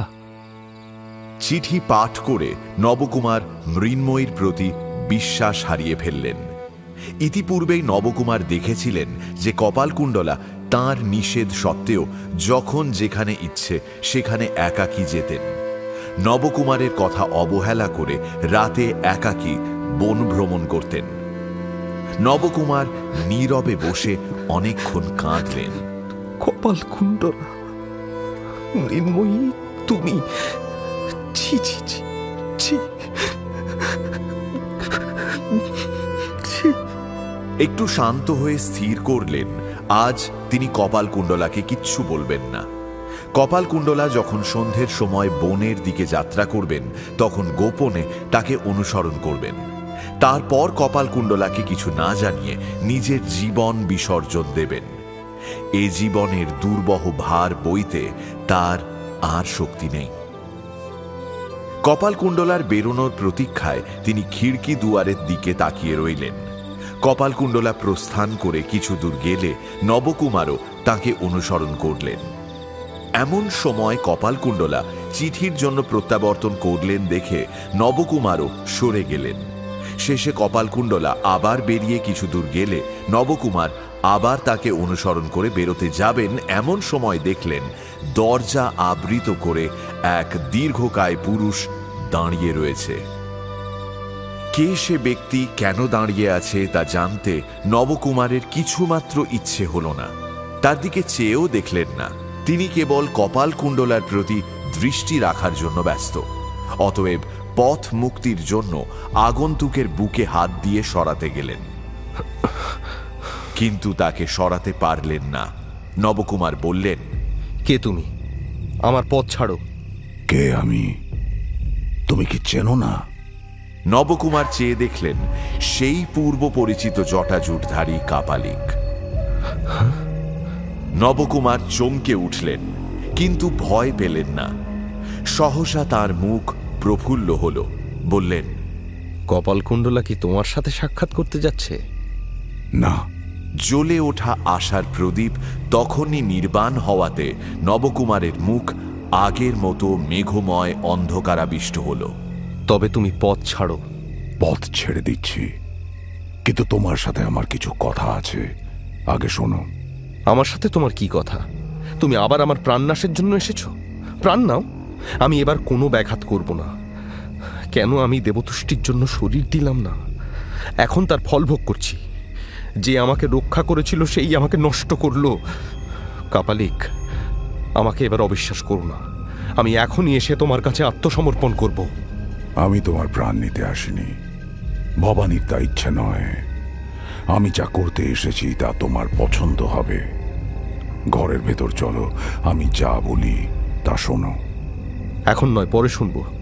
তুমি এখন অপেক্ষা করো। আমার বিশেষ প্রয়োজন আছে, আমি শেষ করে আসছি। বৎস, আমি সবই জানি। তুমি সেই পাপিষ্ঠার অনুসরণ করবে। সে কোথায় যাবে আমি তা জানি।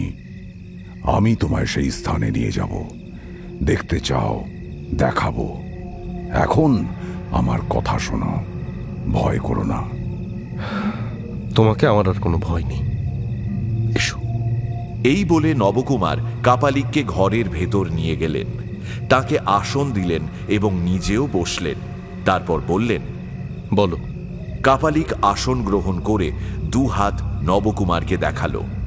নবকুমার দেখলেন কাপালিকের দুহাত ভাঙা। যে রাতে কপালকুণ্ডলাকে নিয়ে নবকুমার পালিয়েছিলেন সেই রাতে তাদের অন্বেষণ করতে করতে কাপালিক বালিয়াড়ির চূড়া থেকে পড়ে যায়।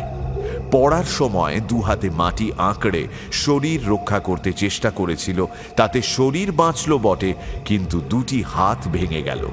কাপালিক এ সকল বৃত্তান্ত নবকুমারের কাছে বিবরণ দিয়ে বলল, পড়া মাত্র আমি অজ্ঞান হয়ে গিয়েছিলাম। প্রথমে সম্পূর্ণ অজ্ঞান অবস্থায় ছিলাম, পরে খানিক সজ্ঞান খানিক অজ্ঞান রইলাম। কদিন যে আমি এ অবস্থায় ছিলাম তা বলতে পারি না, বোধহয় 2 রাত হবে। তারপর যেদিন আমার সংজ্ঞা সম্পূর্ণরূপে ফিরে এলো তার ঠিক আগেই আমি এক স্বপ্ন দেখেছিলাম।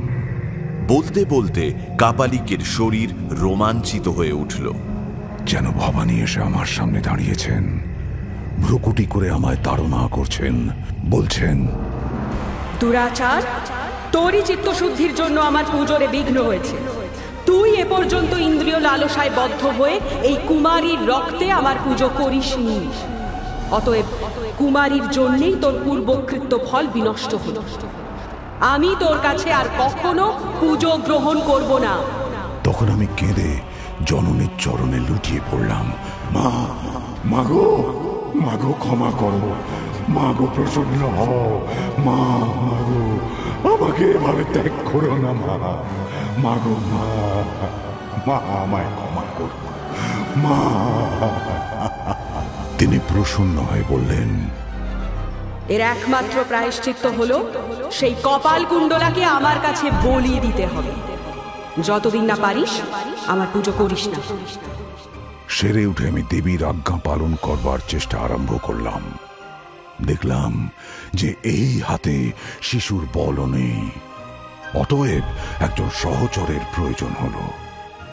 কিন্তু মানুষের ধর্মে মতি কম, কেউই এরকম কাজে সহচর হলো না।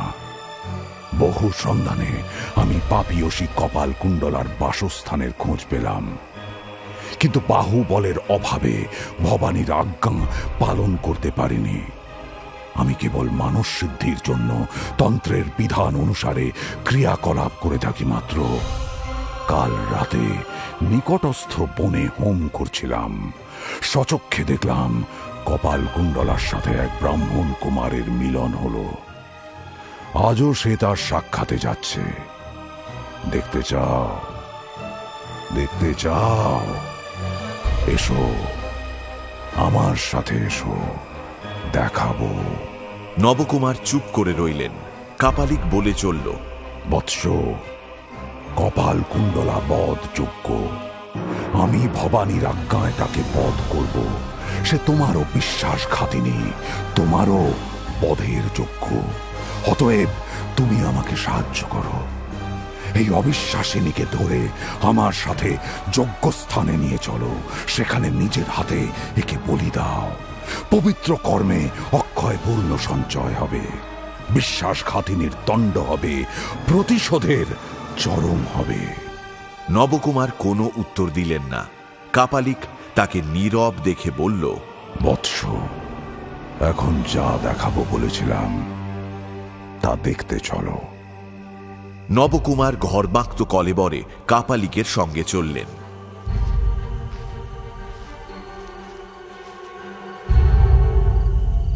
এদিকে কপালকুণ্ডলা ঘর থেকে বেরিয়ে বনের ভেতর প্রবেশ করলেন। প্রথমে সেই ভগ্ন গৃহের মধ্যে গেলেন। সেখানে ব্রাহ্মণকে দেখলেন। যদি দিনের বেলা হতো তাহলে দেখতে পেতেন যে তার মুখ অত্যন্ত মলিন হয়েছে। ব্রাহ্মণ বেশি কপালকুণ্ডলাকে বললেন, এখানে কাপালিক আসতে পারে, অন্য স্থানে এসো। বনের মধ্যে একটি জায়গা ছিল, তার চারপাশে সারি সারি গাছ, মাঝখান দিয়ে একটি পথ বেরিয়ে গেছে।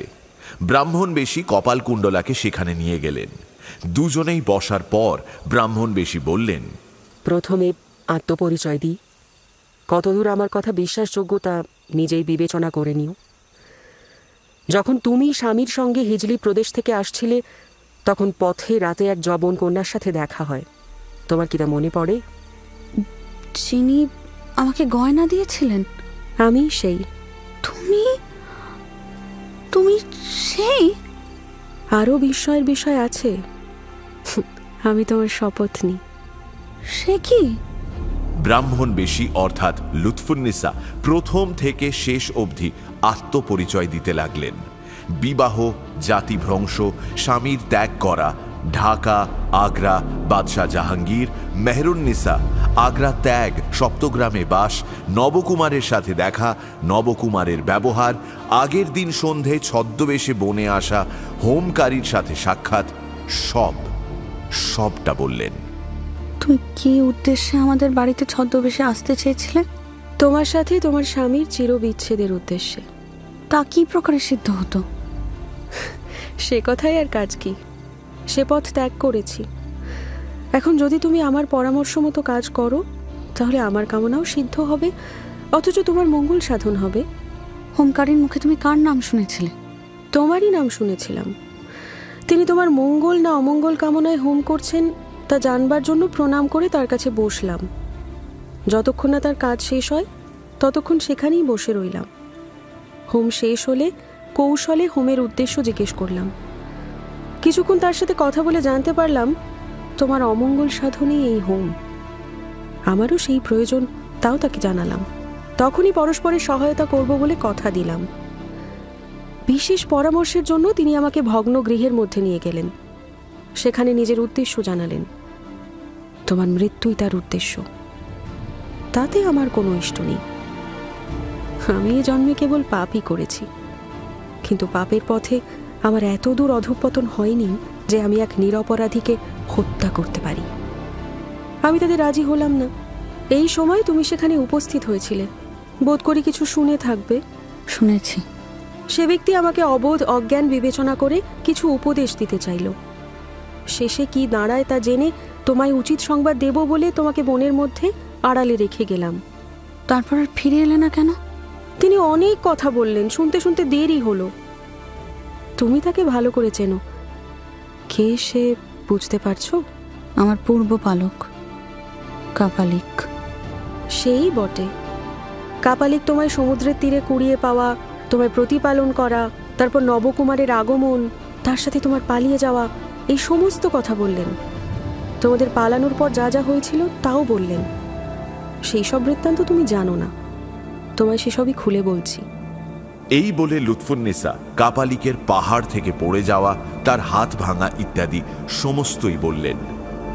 শুনে কপালকুণ্ডলা চমকে শিউরে উঠলেন। তার মন অত্যন্ত চঞ্চল হয়ে পড়ল। লুৎফুন্নিসা বলতে লাগলেন, কাপালিকের দৃঢ় প্রতিজ্ঞা তিনি ভবানীর আজ্ঞা পালন করবেন। নিজে বাহুবলহীন, তাই অন্যের সাহায্য তাঁর নিতান্তই প্রয়োজন। আমায় ব্রাহ্মণের সন্তান ভেবে আমার সাহায্য পাওয়ার আশায় আমায় সমস্ত বৃত্তান্ত বললেন। দেখো, তোমার জীবনদানে যে আমার কোনো স্বার্থ নেই এমন নয়। তোমায় আমি প্রাণদান করছি, তোমাকেও আমার জন্য কিছু করতে হবে। কি করব? আমাকেও প্রাণদান করো, স্বামীকে ত্যাগ করো। কপালকুণ্ডলা অনেকক্ষণ কোনো কথা বললেন না। অনেকক্ষণ বাদে বললেন, স্বামী ত্যাগ করে কোথায় যাব? বিদেশে, বহু দূরে। তোমাকে আমি অট্টালিকা দেব, ধন দেব, দাস দাসী দেব, রানীর মতো থাকবে।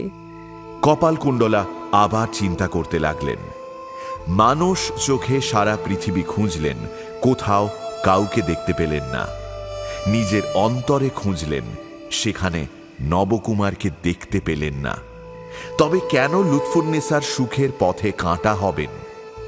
লুৎফুন্নিসাকে কপালকুণ্ডলা বললেন, তুমি আমার উপকার করেছ কিনা তা আমি এখনো বুঝতে পারছি না। অট্টালিকা, ধন সম্পত্তি, দাস দাসীর প্রয়োজন আমার নেই। আমি তোমার সুখের পথে বাধা হব কেন? তোমার মনোবাঞ্ছা পূর্ণ হোক। কাল থেকে এই অভাগীর আর কোনো খবর পাবে না। আমি বনে থাকতাম, বনেই ফিরে যাব। লুৎফুন্নিসা অবাক হলেন। কপালকুণ্ডলা এত সহজে সমস্ত কিছু মেনে নেবেন তা তিনি আশা করেননি। মোহিত হয়ে বললেন, বোন, চিরায়ুষ্মতি হও। তুমি আমার প্রাণ বাঁচালে, কিন্তু আমি তোমায় এভাবে অনাথ হতে দেব না। কাল ভোরে তোমার কাছে আমার একজন বিশ্বস্ত বুদ্ধিমান দাসীকে পাঠাবো। তার সঙ্গে যেও। বর্ধমানের এক অতি প্রভাবশালী নারী আমার বিশেষ বন্ধু, তিনি তোমার সমস্ত প্রয়োজনের খেয়াল রাখবেন। লুৎফুন্নেসা এবং কপালকুণ্ডলা কথাবার্তায় এত মগ্ন ছিলেন যে সামনের বিপদ সম্পর্কে তাঁদের ধারণাই ছিল না। তাঁরা লক্ষ্য করেননি যে বনের যে পথের এক প্রান্তে তারা দাঁড়িয়েছিলেন সেই পথের শেষেই দাঁড়িয়ে কাপালিক ও নবকুমার তাদের দিকে করাল দৃষ্টিতে তাকিয়েছিলেন। নবকুমার ও কাপালিকের দৃষ্টি ওদের দিকে থাকলেও দূর থেকে তাদের কথাবার্তা শুনতে পাননি। কপালকুণ্ডলা ও লুৎফুন্নেসা ঘনিষ্ঠ হয়ে গোপনে কথা বলছিলেন। কপালকুণ্ডলার খোলা চুল লুৎফুন্নেসার পিঠে এসে পড়েছিল। নবকুমার দেখলেন কপালকুণ্ডলার খোলা চুল ব্রাহ্মণের পিঠে এসে তার চুলের সাথে মিশেছে। নবকুমার ধীরে ধীরে মাটিতে বসে পড়লেন।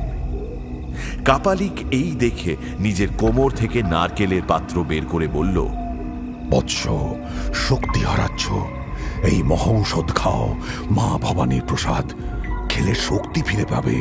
কাপালিক নবকুমারের মুখের কাছে পাত্রটা ধরল। নবকুমার আনমনে পান করে তৃষ্ণা মেটালেন।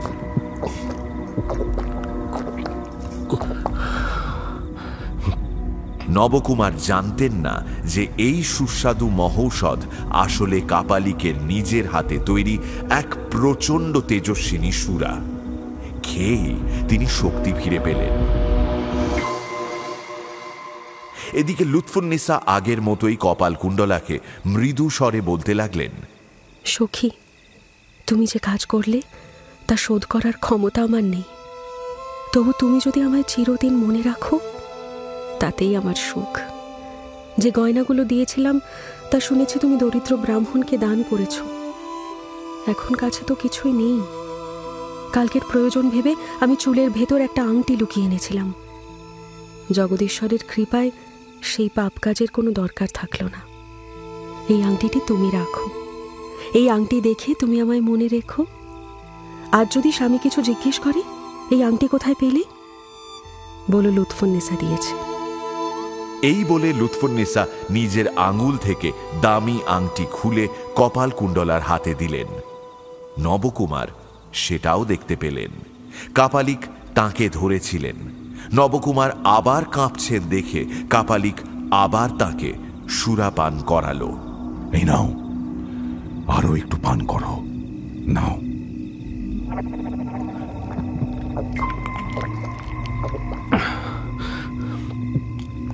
সেই সুরার প্রভাব নবকুমারের মস্তিষ্কে প্রবেশ করে তার প্রকৃতি সংহার করতে লাগল। স্নেহের অঙ্কুর পর্যন্ত উপড়ে নিল। কপালকুণ্ডলা লুৎফুন্নেসার কাছ থেকে বিদায় নিয়ে ফিরে চললেন। নবকুমার ও কাপালিক লুৎফুন্নেসার অদৃশ্য পথে কপালকুণ্ডলাকে অনুসরণ করতে লাগল। কপালকুণ্ডলা অত্যন্ত ধীরে মৃদু পায়ে চলেছেন, কারণ তিনি গভীর চিন্তায় মগ্ন ছিলেন। লুৎফুন্নেসার সংবাদে কপালকুণ্ডলার মনোভাব পরিবর্তিত হয়েছে। তিনি আত্মবিসর্জনের জন্য প্রস্তুত। কিন্তু আত্মবিসর্জন কিসের জন্য? লুৎফুন্নেসার জন্য? তা নয়। কপালকুণ্ডলা প্রকৃতই তান্ত্রিকের সন্তান। তান্ত্রিক যেমন কালীর কৃপা প্রসাদের আকাঙ্ক্ষায় পরের প্রাণ নিতে পারতেন নিঃসংকোচে, কপালকুণ্ডলাও সেই আকাঙ্ক্ষায় আত্মবিসর্জনে নিঃসংকোচ। মোক্ষদায়িনী ভৈরবী স্বপ্নে তাকে জীবন সমর্পণ করার আদেশ দিয়েছেন। কপালকুণ্ডলা সেই আদেশ পালন করবেন নাই বা কেন? এ সংসার সুখময়। সেই সুখের আশায় সমস্ত সংসার বাঁধা পড়ে আছে, কিন্তু এই সংসার বন্ধনে প্রণয়ই প্রধান। কপালকুণ্ডলার সেই বাঁধন ছিল না, কোনো বাঁধনই ছিল না। তবে কপালকুণ্ডলাকে কে রাখবে? কপালকুণ্ডলা নিজের মনকে জিজ্ঞাসা করলেন, কেনই বা এই শরীর জগদীশ্বরের চরণে সমর্পণ করব না? পঞ্চভূত নিয়ে কি হবে? এই প্রশ্নের কোনো উত্তর তার নিজের কাছে নেই। কপালকুণ্ডলা মাথা নিচু করে চলতে লাগলেন। মানুষের মন যখন কোনো ভাবনায় আচ্ছন্ন থাকে, চিন্তার একাগ্রতায় বাইরে সৃষ্টির প্রতি তার লক্ষ্য থাকে না, তখন অলৌকিক বস্তুও নিতান্ত বাস্তব বলে মনে হয়। কপালকুণ্ডলারও সেই অবস্থাই হলো। তার মনে হলো যেন ওপর থেকে তার কানে কানে কেউ বলছে, বৎস, আমি পথ দেখাচ্ছি। কপালকুণ্ডলা দ্রুত ওপরে তাকালেন, দেখলেন আকাশে এক অনিন্দ মূর্তি। গলায় মুন্ডমালা থেকে রক্ত ঝরে পড়ছে। কোটি দেশ আবৃত করেছে নরকররাজি। বাঁ হাতে নরমুণ্ড, সর্বাঙ্গে রক্তধারা, কপালে উজ্জ্বল এক ফালি চন্দ্র। যেন ভৈরবী তাঁর ডান হাতখানি তুলে কপালকুণ্ডলাকে ডাকছেন। কপালকুণ্ডলা সামনের দিকে এগিয়ে চললেন। কখনো মেঘের আড়ালে সেই রূপ ঢাকা পড়ে, কখনো আবার তাঁর অবয়ব চোখে স্পষ্ট হয়ে ধরা দেয়। কপালকুণ্ডলা তাঁকে অনুসরণ করে চললেন। নবকুমার বা কাপালিক এসব কিছুই দেখেননি। সুরাপানে নবকুমার চঞ্চল হয়ে পড়েছেন। কপালকুণ্ডলার ধীর পদক্ষেপে অসহিষ্ণু হয়ে কাপালিককে নবকুমার বললেন, পানিয়াং দেহি মে। কাপালিক পুনরায় তাঁকে সুরাপান করালেন। নবকুমার এবার গর্জন করে বললেন, কপালকুণ্ডলা। কপালকুণ্ডলা চমকে উঠলেন, মুখ ফিরিয়ে দাঁড়ালেন। নবকুমার ও কাপালিক তাঁর সামনে এসে দাঁড়ালেন। কপালকুণ্ডলা প্রথমে তাদের চিনতে পারলেন না, বললেন, তোমরা কারা? যমদূত? পরক্ষণেই চিনতে পেরেই বললেন, না না পিতা, তুমি কি আমায় বলি দিতে এসেছো? নবকুমার শক্ত করে কপালকুণ্ডলার হাত চেপে ধরলেন। কাপালিক করুণ আর্দ্র স্বরে বলল, বৎস, আমাদের সঙ্গে এসো। এই বলে কাপালিক শ্মশানের পথে এগিয়ে চলল। কপালকুণ্ডলা আকাশের দিকে তাকালেন। যেখানে তিনি আকাশচারী সেই করাল দেবী মূর্তি দেখেছিলেন, সেদিকে তাকিয়ে দেখলেন রণরঙ্গিনী খলখল করে হাসছেন। এক বিশাল ত্রিশূল হাতে ধরে কাপালিকের দেখানো পথের দিকেই নির্দেশ করছেন।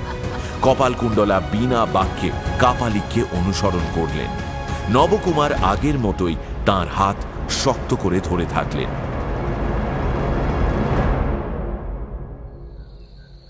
চাঁদ অস্ত গেল। বিশ্বমণ্ডল অন্ধকারে পরিপূর্ণ হল। কাপালিক যেখানে পুজোর আয়োজন করেছিল সেখানে কপালকুণ্ডলাকে নিয়ে গেল।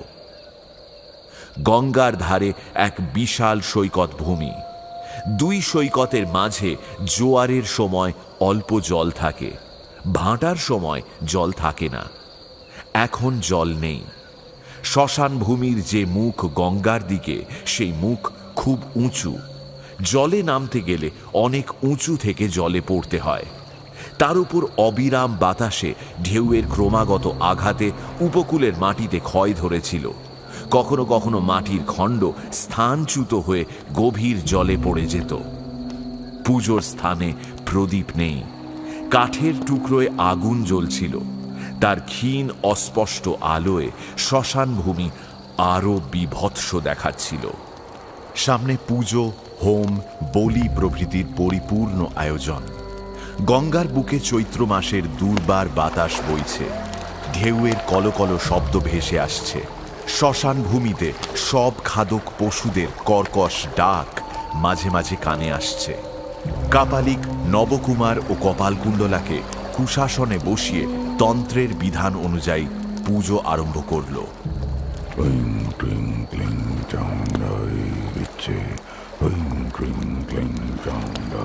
উপযুক্ত সময় নবকুমারকে আদেশ দিল, যাও, কপালকুণ্ডলাকে স্নান করিয়ে আনো।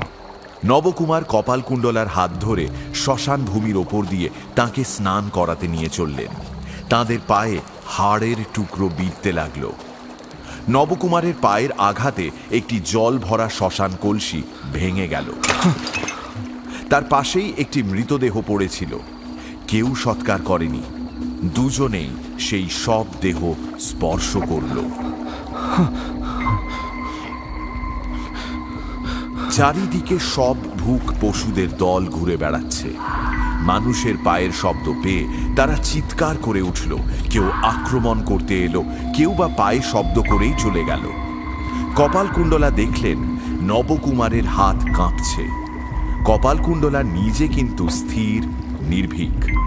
ভয় পাচ্ছ? নবকুমার ক্রমে সুরার মোহে আচ্ছন্ন হয়ে পড়েছিলেন। গম্ভীর স্বরে উত্তর দিলেন, ভয় তা নয়। তবে কাঁদছ কেন? এই প্রশ্ন কপালকুণ্ডলা যে স্বরে করলেন তা একমাত্র রমণী কণ্ঠেই সম্ভব। রমণী যখন পরের দুঃখে কাতর হয়, কেবল তখনই তাঁর কণ্ঠে এই স্বর তৈরি হয়। কে জানত যে আসন্নকালে অবশেষে শ্মশানে এসে কপালকুণ্ডলার কণ্ঠে এমন স্বর ধ্বনিত হবে। ভয় নয়, কাঁদতে পারছি না, সেই রাগে কাঁদছি। কাঁদবে কেন? আবার সেই মোহিনী কণ্ঠ। কাঁদবো কেন? তুমি তো কখনো রূপ দেখে উন্মত্ত হওনি। বলতে বলতে নবকুমারের কণ্ঠ যন্ত্রণায় রুদ্ধ হয়ে এলো। তুমি তো কখনো নিজের হৃৎপিণ্ড নিজেই উপড়ে শ্মশানে ফেলে দিতে আসনি। এই বলে হঠাৎ নবকুমার চিৎকার করে কাঁদতে কাঁদতে কপালকুণ্ডলার পায়ে আছড়ে পড়লেন। মৃন্ময়ী, কপালকুণ্ডলা, আমায় রক্ষা করো। এই আমি তোর পায়ে ধরছি, একবার বলো তুমি অবিশ্বাসিনী নও। একবার বলো, শুধু একবার বলো, আমি তোমায় আমার হৃদয়ে ধারণ করে ঘরে ফিরিয়ে নিয়ে যাই। কপালকুণ্ডলা। কপালকুণ্ডলা হাত ধরে নবকুমারকে উঠালেন। তারপর মৃদু স্বরে বললেন, তুমি তো জিজ্ঞাসা করনি। কথা বলতে বলতে দুজনেই জলের ধারে এসে দাঁড়িয়েছেন। কপালকুণ্ডলা নদীর দিকে পিছন ফিরে দাঁড়িয়ে আছেন, আর এক পা পেছলেই জল। এখন জলোচ্ছ্বাস আরম্ভ হয়েছে, তাই কপালকুণ্ডলা নদীর একটি উঁচু হয়ে থাকা পাড়ে দাঁড়িয়েছিলেন। তুমি তো জানতে চাওনি। নবকুমার প্রায় পাগলের মতো বলে উঠলেন, চৈতন্য হারিয়েছি। কি জিজ্ঞাসা করব বলো মৃন্ময়ী, বলো বলো বলো। মৃন্ময়ী, মৃন্ময়ী, ঘরে ফিরে চলো। মৃন্ময়ী, ঘরে ফিরে চলো। যা জিজ্ঞাসা করলে তা বলবো। আজ যাকে দেখেছ সে পদ্মাবতী। আমি অবিশ্বাসিনী নই, কথা বলে রাখলাম। কিন্তু আমি আর ঘরে ফিরব না। ভবানীর চরণে দেহ বিসর্জন করতে এসেছি, নিশ্চিত তা করব। তুমি ঘরে ফিরে যাও, আমি মরব। আমার জন্য আর কেঁদো না। এরকম বলো না, এরকম বলো না মৃন্ময়ী, না মৃন্ময়ী, না মৃন্ময়ী। এই বলে চিৎকার করে নবকুমার কপালকুণ্ডলাকে বুকে জড়িয়ে ধরতে দুহাত বাড়িয়ে দিলেন, কিন্তু কপালকুণ্ডলাকে আর ছুঁতে পেলেন না। কপালকুণ্ডলা তীরের যে মাটির খণ্ডের ওপর দাঁড়িয়েছিলেন, এক বিশাল ঢেউয়ের ধাক্কা তাতে এসে আঘাত করল। কপালকুণ্ডলা সমেত সেই খণ্ড ভেঙে পড়ল নদীর জলে। নবকুমার পাড় ভাঙার শব্দ শুনলেন। কপালকুণ্ডলা অন্তর্হিত হলেন, তাও দেখলেন। দেখেই তৎক্ষণাৎ তিনিও জলে ঝাঁপ দিয়ে পড়লেন। নবকুমার সাঁতার জানতেন। কিছুক্ষণ সাঁতরে কপালকুণ্ডলাকে খোঁজার চেষ্টা করলেন, তাকে পেলেন না। তিনিও উঠলেন না। সেই অনন্ত গঙ্গা প্রবাহে বসন্ত বাতাসের আঘাতে অসংখ্য ঢেউয়ের মাঝে ধাক্কা খেতে খেতে কপালকুণ্ডলা ও নবকুমার কোথায় গেলেন, সে সন্ধান আজও চলছে।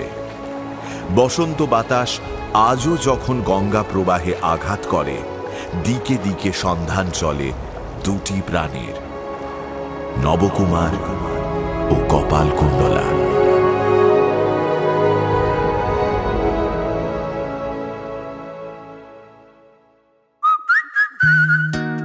এখনকার মতো গপ্প মিলে ঠেকের সময় শেষ। পরের সপ্তাহে আরো একটা নতুন গপ্প নিয়ে আসবো আমি। Till then, Like, share and subscribe to my channel and don't forget to click on the bell icon for notifications. নিজে তো শুনছেনই, সঙ্গে বন্ধুদেরও জানান। প্রত্যেক শনিবার রাত 9টায় আমি মীর নিয়ে আসি গপ্প মীরে ঠেক, আপনার গপ্পের প্লেলিস্ট।